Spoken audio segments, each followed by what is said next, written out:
Ukrainian forces say that they're continuing to advance on the northern and southern flanks of the city of Bakhmut in an attempt to encircle and trap the Russian troops inside, just days after Moscow claimed to have finally captured it through 8 months of grinding warfare.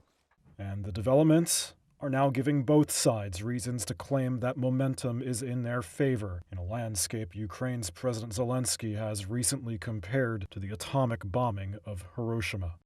This was video released by Russia's Wagner mercenary group over the weekend, claiming to show its forces raising their flags in the rubble.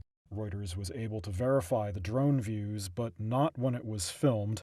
Ed Arnold is with the Royal United Services Institute think tank in London. It looks like Bakhmut is still contested, but ultimately speaking, you need to see the battle in a wider picture, that the Russians have pushed everything they had at it since August, and they've only just sort of captured the town.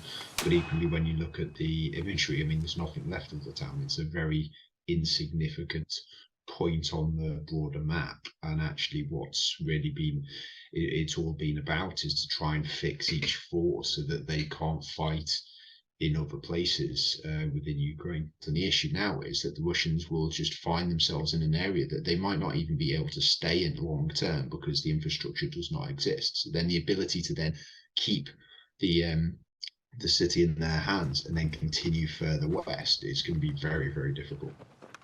Meanwhile, in another mocking public statement against Russia's regular military establishment, the Wagner Group's head, Yevgeny Prigozhin, has repeated his vow to pull his mercenaries out of the city starting on May 25th, handing over control to government forces. He's accusing the military of abandoning the flanks even as his mercenaries advanced, which the defense ministry denies.